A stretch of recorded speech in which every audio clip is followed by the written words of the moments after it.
Order! Order! You are an incorrigible delinquent at times.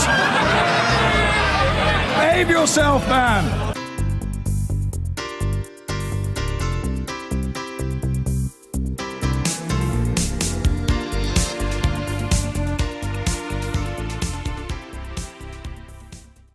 So, the FBI's renewed probe into Hillary Clinton's use of a private email server while she was Secretary of State has exploded a political hand grenade into this presidential race. She's now urging voters to ignore what she calls the noise and distraction of the campaign, leaving it to her Democratic Party allies to attack the FBI director for his 11th hour intervention. And all the while, a fired-up Donald Trump is making the most of this last-minute momentum. We'll be hearing from his camp in a moment. But first, Kylie Morris is in Kent, Ohio, where Hillary Clinton has just addressed her latest campaign rally. Kylie, did she mention the emails?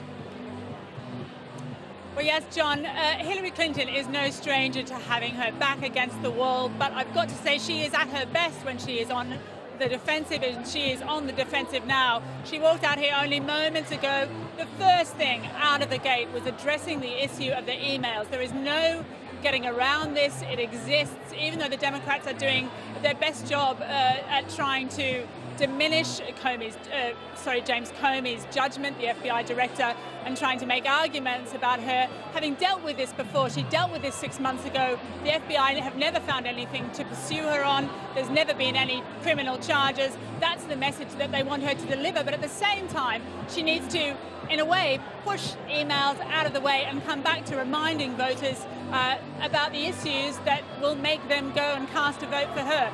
This is what she said, though, when she first began on the emails. Now they apparently want to look at emails of one of my staffers, and by all means, they should look at them. And I am sure they will reach the same conclusion they did when they looked at my emails for the last year. There is no case here. She went on to talk about other things, of course, certainly about the national security threat that she judges to be posed by Donald Trump. As for Donald Trump, he is very much making the most of this at every campaign stop. In these last final frenzied days, he will be reminding people about the reasons that he says they should not trust, voters should not trust Hillary Clinton. From Colorado to New Mexico, Donald Trump can't stop talking about them. Now the FBI has found 650,000 emails. They found a lot of emails that were never given. Hillary should have been convicted long ago. The FBI is now embroiled in this low and mean election, with splits within the Justice Department itself over whether Director James Comey has done the right thing. He's a hero to the Trump campaign, a disgrace to the Democrats. Their Senate leader, Harry Reid, accuses him of unfairly targeting Clinton without taking aim at Trump's links to Russia. In a letter to the director, he accuses Comey of breaking the law by weighing in. It ends, I led the fight to get you confirmed because I believed you to be a principled public servant. With the deepest regret, I now see that I was wrong. Patchy Wi-Fi on the campaign plane meant Hillary Clinton on Friday was one of the last in America to learn her emails were back in the news. Secretary Clinton, any reaction to the FBI investigation? Have you been in touch with the FBI, Secretary Clinton? Vice President Joe Biden discovered how the emails were found and their link to a disgraced former Democratic congressman in a TV interview. But I don't know where these emails came from. Apparently Anthony Weiner. Well, oh God. Oh, Anthony Weiner. I should not comment on Anthony Weiner. I'm not a big fan. It was the FBI's investigation into Anthony Weiner allegedly sexting a teenage girl that turned up the new emails on a laptop he shared with his wife, Huma Abedin, who is Hillary Clinton's closest aide. The FBI only now has a warrant to see the emails, which means Director Comey acted before he knew their contents. It's pretty strange to put something like that out with such little information right before an election. While the candidate casts suspicion, her running mate is telling voters the whole issue is just a distraction. Nobody's going to be distracted, right? No. I tell you this, Hillary is not distracted. 22 million Americans have already voted. For those casting ballots early in Akron, Ohio, there was little evidence the latest email episode has made a difference. You've just voted for Hillary. Yes. Did the email issue give you any pause for thought? No. It's like I'm so over that. Okay. They beat that to death. Emails, we all get in trouble with emails. I've canned my boss a couple of times, so, I mean, it's no great big deal. What Hillary has done is criminal. For Republican voter Jeff Van Ness, it is a big deal, but it only confirms what he already thought. Very true. And there's probably more that we don't know yet. Every week people say it can't get stupider, and every week it gets stupider. So that's, I think, the problem. Many are relieved that this policy-light, scandal-heavy campaign is nearly over. The divides it's exposed pose a massive challenge to whoever wins. So Hillary Clinton has just left the stage here. She was here kind of trying to enthuse some voters and certainly trying to remind them not to be distracted by emails. But she has a problem here in Ohio. She was already trailing, even before this additional email story broke, a couple of points only behind Donald Trump. As you heard from the voters who we met this morning, certainly for Democrats, they don't seem particularly perturbed. But the problem is she's not reaching out to any new voters here, and she really needs that to win this critical swing state.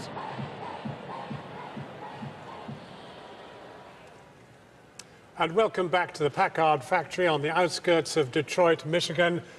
Let's join our spy in the sky for a moment. It's absolutely staggering, the scale of this place. Just imagine that in 1911, people had the vision that they were going to build a place of this size, that it was going to build enough cars to make it worthwhile and to perhaps sustain a factory for a century. It actually only lasted until the 50s. But it's a staggering place, amazing, and a great sort of testament to American endeavor and perhaps foolhardiness. But I'm joined now by Brandon Dillon. He's chair of the Michigan Democratic Party. First of all, your state is a critical state. It's a swing state. That's right. How are you feeling about that? Well, we feel good, but we're not taking it for granted. Michigan has been a state that's gone for Democratic candidates since 1988, but Donald Trump is making a push here, and we're pushing back just as hard. To what extent is the froth, as one might describe it, which is, after all, dominant in this campaign, interfering with your work? Well, I think it's been dominant over the entire campaign. It's been a long campaign. People are fatigued, but we're trying to make sure that we cut through the noise and talk about issues that people actually care about, jobs, the economy, the environment. But you're right, it has been an ugly campaign, and we've got a lot of work to do to make sure that people understand that there's actually hope at the end of this. Can you tell locally what sort of impact the FBI's move on Mrs. Clinton's emails? Yeah, I think actually it's energized the Democratic base. I think for a while people thought maybe this race was over, that Hillary Clinton was going to cruise to victory, and now they understand that the stakes are very high and are going to do everything they can to get out and cut through that noise and go right to the polls. Now, Donald Trump wants to bring car making back, but even bigger than it still is here in Detroit. Is that a realistic promise? Well, Donald Trump has also said that workers in Michigan make too much money, and that his plans for bringing back the auto industry in the United States are to move jobs out of Michigan. So we know very well what Donald Trump stands for, and it's not bringing jobs back to America. It's actually making things in China and Turkey and the other places that he's chosen to set up his factories. But Mrs. Clinton talks about £250 billion worth of dollars, in your case, sorry, dollars worth of investment in infrastructure, which presumably would bring jobs here. Well, it would. We've got an infrastructure crisis, not just in Michigan, but across the country. We've got aging road systems, we've got aging underground infrastructure, and that kind of public investment is something that's actually needed. And Hillary Clinton's talking about that while Donald Trump is talking about whatever it is he's talking about this day, but it's not about actual plans to improve the economy. It is a sad reflection that it's, rather than making products, it's going to be making infrastructure, which doesn't in the end produce. Well, you do have to have good infrastructure to move goods and products from point A to point B, and it's one of the problems we've had attracting investment in some places. The state of our roads, the state of our bridges has made it difficult for people to make that choice, and we want them to see that we have a good plan for them. And in a word, your guess as to the outcome of this awful struggle? Hillary Clinton wins. I guess you would have said that. Thank you very much. Thank you. Appreciate it. Brandon Dillon. Well, within the last hour, Donald Trump has been speaking just down the road from here in Grand Rapids, Michigan. And he's again blamed the political establishment for the social and economic problems of the state. The political class in Washington has betrayed you. They've uprooted your jobs, your communities, And they've shipped your wealth all over the world, to Mexico and all over. They put new skyscrapers up in Beijing while your factories in Michigan were crumbling. These were our politicians. Donald Trump sees the FBI announcement as justification for his repeated jibes about crooked Hillary, and the tone of his recent campaigning has become, if anything, even more hostile. Matt Fry has been following the Trump bandwagon through New Hampshire and talking to some of the supporters about the levels of hatred aimed at his opponent. And be warned, his report does contain some offensive language. There's nothing quite like a Trump rally, and there never has been. The technology may be digital, but the mood hails from the dark ages. Thank you very much. Hillary is Trump's most powerful campaign weapon, just as he is hers. Hating Hillary, locking her up, his rallying cry, dress code, and in the case of Mavis, it has replaced knitting. What have you done here? We made a voodoo doll of Hillary. That's a voodoo doll? Yeah, something you stick pins in and wish bad luck on. You stuck pins in her eye? Yeah, we did, yeah. That's not very nice. I loved it. The pins seem to be working. Hillary is slipping in the polls in this Halloween election disfigured by gargoyles, demons, and blood-curdling pieties. In the name of Jesus, we pray. Before the hate, there's always the faith, the nod to God. We pray that you guide the hearts and minds of the people of our nation as we prepare to go to the polls. If you please, turn and face the rear wall. You'll see the large American flag there. The pledge to the Stars and Stripes, America's other religion. Join me. I pledge allegiance to the flag of the United States of America. The stage is set for the impresario of anger. She lied to Congress. She lied to the FBI. After the FBI dropped its bombshell, Trump smelled blood and the crowd victory. And they are reopening the case into her criminal and illegal conduct that threatens the security of the United States of America.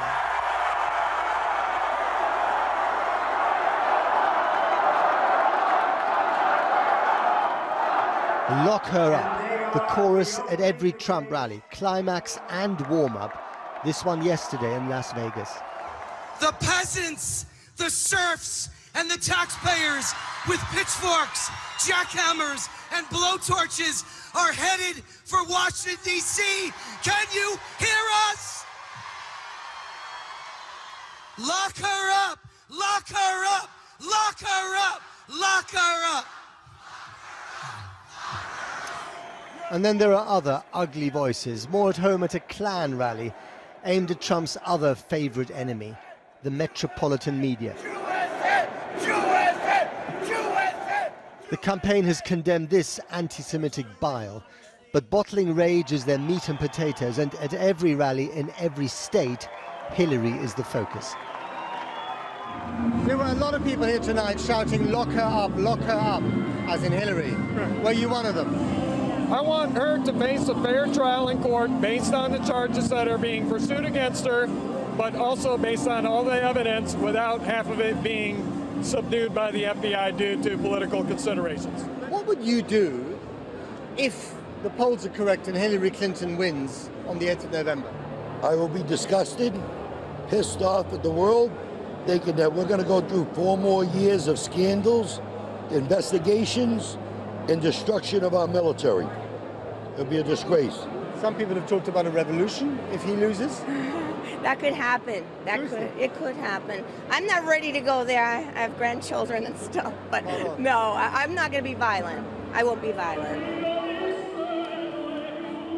And the fact that this even needs to be said illustrates the state of American democracy this year. A mixture of melodrama, farce, and tragedy, with the no-votes world watching nervously. Well, Matt has moved on to Texas and joins us now from a polling station in Dallas. And some people are taking a chance to register their votes early, Matt? Some people, John, thousands of people, 58,000 people, and that was yesterday, so probably even higher now, have voted early here in Dallas County. Across America, as Kylie told us, it's 22 million. Why are they doing this? Well, because they want to be organized, they're passionate about getting their vote in, and I think this does probably play well for the Democrats, who have a much more efficient electoral machine, get out the vote machine, than the Republicans do. But let me just first of all dwell on the rhetoric in this campaign for a little bit. I mean, what both sides are doing essentially is talking about the other side in a kind of mutual assured destruction of politics. So Hillary talks mainly about how Trump is just for the presidency. He talks about how she should really be in jail. And that is really a first, I think, in any election campaign that I've covered in this country. And of course, it doesn't bode well for the future, because what happens if she is elected president and she's under criminal investigation? What happens if he's elected president and half the country doesn't accept it? So I think America is in a deep-rooted democratic crisis about this vote. And that's why the president came out today and said, would neither condemn nor defend the FBI. This is very important, because what is being eroded here is the credibility and the neutrality of crucial institutions of the state. And that's why this FBI business is so serious on so many different levels. Back to you, John. Well, a little earlier I spoke to Lena Epstein, not here, but in the center of Detroit. She is the co-chair of the Trump campaign here in the state of Michigan. And I asked her about some of the language that her candidate is using, particularly about Mrs. Clinton. There have been plenty of times that I have been very concerned about Mr. Trump's language, but I wouldn't want him to be my kindergarten school teacher. I wouldn't want him to be my Sunday school teacher, but I would certainly want him to be my president. I have never favored Mr. Trump for being eloquent or always saying what feels and sounds right. I think he speaks the truth and sometimes cuts to the heart of issues, and it can be hard to hear at times. He's gotten in trouble more than once for saying something inappropriate, and never once have I apologized for that. But I do believe that when he is able, and we as a country focus on the issues that he presents, he is the candidate of choice for the American people. But it's a rare thing to have a candidate who's already convicted his opponent and jailed her effectively. Well, it's all rhetoric, it's all words, it's all, we don't know if in fact that would be the case. I believe that's really the process of the FBI. But what does it do to the people who hear it? Don't you think it stirs them up into a kind of fervor that they can't necessarily channel anywhere? I can speak for the Republican Party, was thrilled to hear him say that. There was a rally last night in which people shouted anti-Semitic, horrible anti-Semitic My husband statements. showed it to me, and we are both Jewish, and we were very deeply affected by that. And one person's representation does not speak for an entire campaign. Except that others joined in, which was very nasty. It is very nasty. And unfortunately, this world that we are in has been highlighted by such divisiveness and polarity and anger and hate on both sides that it's very easy to look at the comments of one. And I could point to a Hillary Clinton fan and some terribly inappropriate things said. It just speaks to how much we as a nation and as friendly nations need to rebuild going into November 9th, November 10th, and beyond. He has said some terrible things and done some awful things. Are you comfortable with that? That the President of the United States of America, half of whose people are women, should have a man like that at the top of it? I was very uncomfortable when Bill Clinton behaved the way that he did. I was equally uncomfortable when I learned of what Mr. Trump had said. As far as doing, it all remains an allegation. So let's be clear. No, it's much more what he said as well. Let's be very clear. It is an allegation of what was done, but what he said was not okay. And I have been meticulously clear in interview after interview after interview that I will never apologize for him, that I think that it was wrong. He needed to apologize, and he did. And I believe that he handled it with dignity and with grace. Lena Epstein, thank you very much for talking to us. Thank you for the honor of meeting with you. You don't get that very often. Welcome back to the extraordinary remains of this Packard factory here in Detroit.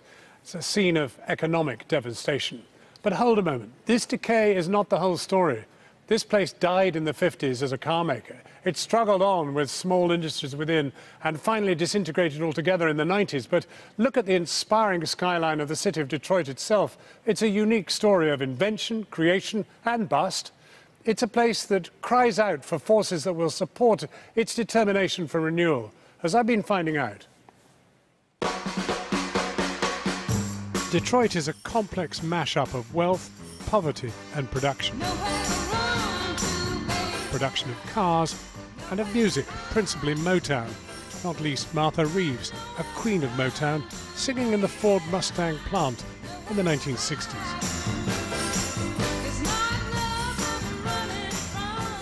Detroit is indeed the industrial weather vane of America. When times are booming, this city is part of it. But when recession bites, Detroit was, and still is, shattered. Here, lingering evidence of economic devastation in the 1950s. An oil shock or a market slump, and Detroit's cars just don't sell. If Motown depicted Detroit on the up, techno was born when it was down. These are the studios of underground resistance, who ship techno music with its mechanical sounds on vinyl all over the world. Detroit techno reflected then, still does, what was going on. Yeah. It was futuristic, it was music that reflected discrimination, economic decay, all that kind of stuff, all rolled up in one. Even through the bad times, there was always hope that things would get better, and they are. So companies are moving in, people are moving in from everywhere. So the signs for now are of better times. But despite continued major car production boosted by President Obama's bailout of the industry 6 years ago, small car production has gone south to Mexico. That's why Detroit is in the eye of this year's campaign storm. Trump wants those jobs back. He wants import tariffs to keep manufacturing jobs in America and a wall to keep Mexicans out. When we abandoned the policy of America first, we started rebuilding other countries instead of our own. The skyscrapers went up in Beijing and many other cities around the world, while the factories and neighborhoods crumbled right here in Detroit. A new reality is to be found in a rehabilitated downtown building. And they go on to, we call this cell marriage, where the front panel and the back panel are put together. Welcome to Detroit Denim, one of a myriad small-scale, highly skilled startups in this city that seek to beat out imports and provide for the high-end clothing market. Are you a symbol of Detroit's recovery? I think we're perhaps one facet in a very multifaceted gem of Detroit's recovery. There are so many things that are going on in Detroit. Everyone feels a sense of responsibility. We're definitely a part of it, but I wouldn't say we're the one symbol. We're a part of it. Obama got the U.S. economy moving. Detroit is not going to desert the Democrats. But this state of Michigan, in which the city sits, is one Trump thinks he can win. Mrs. Clinton is still just in the lead here, but is so far not winning all the votes she could. How does that leave you now then? Do you vote or not? Of course I vote. I'm voting. I mean, I think that you know, if you don't vote, it's a vote for Donald Trump. You can vote for anybody you want, but I'm supporting Hillary Clinton. I hate career politicians for one. Two, I hate is a strong word. I despise Donald Trump. I mean, I totally despise him. But I know it has nothing to do with my music because it's, you know, once if Hillary come in office and then she fucks up with the trade and I can't ship my records to distributors in Europe, I have issues. Well, we're joined now by Martha Reeves, who has lived in Detroit since she was a baby. She came to fame, of course, with her backing group, the Vandellas, recording such Motown hits as Jimmy Mac and Dancing in the Street. But she's also dabbled in politics for several years, serving as a councilwoman here in the city. So that little whiff of politics, what did it tell you about what you're feeling now? I mean, what about this contest that's going on? It's a bit grubby, isn't it? Well, it's a new thing to have a woman actually be the first to be in politics and get to the point where she has. And I just love America, and I think that it needs a grandmother to heal it. I think this election has been the most hilarious thing that's ever been presented to the public by the press, and I'm looking to see that it happens all at the steps of the White House. I'll be there with the circle of singers singing on election night to see how the outcome is. The very fact that a woman is within a heartbeat of the White House, that's really been obliterated by this awful sort of name-calling and the rest of it, hasn't it? Yeah, it's more playing the dozens as we used to as children, talking about each other's mother, and we called it scoring. They've been doing some talking about each other more than the politics or more than the issues of the world, and I'd like to see it come down to the issues of the world. Now, if you were going to tell anybody what city in Britain Detroit might be compared with, what would you say? Well, Dave Godin came over to America from the Tamla Motown Appreciation Society and told us to come to England. One of our first stops was Liverpool, and it looked very much like Detroit to me. I felt very much at home. Well, that's fantastic. And, of course, both cities have finally come up. Flourish, yes. And Detroit is coming up, would you agree? It's already up. It's up. Just a few places like where we're standing that we'll have renovated and cleared up in a matter of years. And it's a wonderful city. We've got 3 major casinos here with 4 5-star hotels. We've got a Compute Center downtown. Dan Gilbert is here. We've got a wonderful, wonderful lot of development being done in the city. And you've got music. Why does such an industrial clank, clank, clank town produce Motown? Well, Berry Gordy worked at the Ford Motor Company as part of his career finding. As an entrepreneur, he decided he'd rather be a producer of music because music soothes the world. But Detroit is known for its motor city, its motor cars, and its music, the Motown music. Now, if Mrs. Clinton becomes president, will you be really proud of her, or will you have misgivings about emails and heaven knows what else may have been said about her? When Madam Clinton becomes our president, I'll be especially proud because she has what it takes. What is it that it takes? The experience. She's been a first lady. She'll be the first lady. Martha Reeves, you're magic. Thank you very much indeed for coming here and giving us a little sprinkling of Motown stardust. Thank you. Now, we've heard from the politicians, so let's hear from 2 people who are doing their bit to revive and revitalize this city. Cara Smith is a Michigan-born architectural historian. Her grandfather worked as a steel buyer for the Packard Motor Company in this very building, and she is now Director of Development for the plant.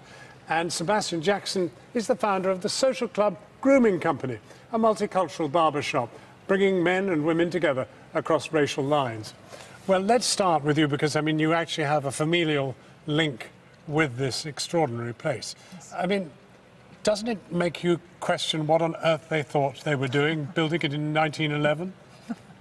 It does. But the surprising thing about the Packard is the way that it was built. So this complex was the first industrial structure to use the Kanbar system, which was then used to build skyscrapers around the world. So it's because of how strong it was built in the beginning that it's able to remain throughout blight and abandonment for so many years. It's still not fallen down yet. No, it's not. Yeah. No, it's not. And, of course, Detroit was a city with appalling riots in the early 70s. Yes.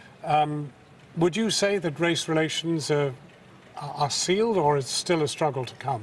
I believe it's still a struggle, especially from some of the metropolitan cities. It's going to be important for us to create as many places as possible, physical places that can bring people together through, you know, food and different culture, you know, restaurant, music, so on and so forth. So this presidential campaign, does it speak to you?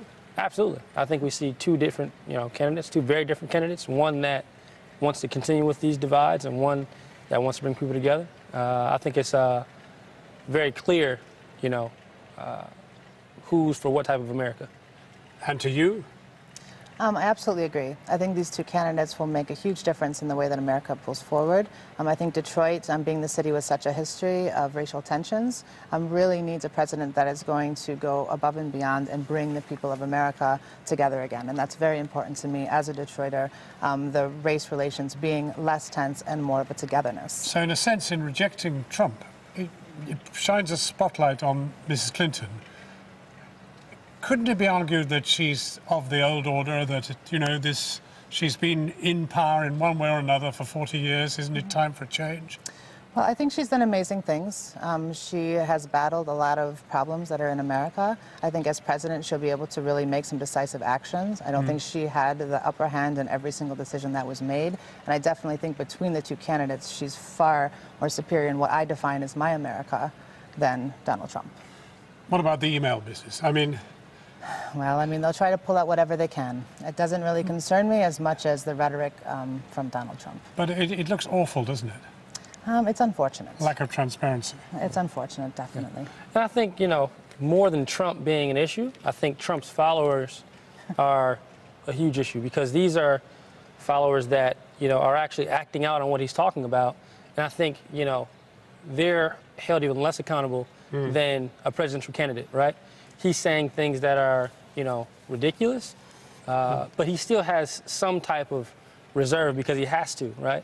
But his following doesn't have to, and we have to interact with them every single day in our barbershops, in our clothing stores, in our restaurants, and that could be dangerous if they have kind of a ringleader rallying them up all the time. That is the huge worry, what happens after this election, even if he loses. Yes. Yes. And you will then be left with a rump of people who voted for some very extreme statements. Yes. It's a bit scary, but it's going to be up to us, you know, that I think are of sound mind, so to speak, to continue to push forward, right? And I think one way we can do that is through business. Let me ask you a pointed question. Who would get this plant built more quickly? A successful businessman or a politician? The question isn't who's going to get it built quicker. The question is, if an entrepreneur like myself actually gets the contract, will I get paid, right? Will I be treated fairly? Exactly. And I think we've seen things that have shown that that won't happen. Well, you're the architectural historian. Yes. It will take something to get this rebuilt, and they are going to rebuild it in some way. Yes, we are. Yes, we are. We have 4 phases right now. It'll be a mixed-use development.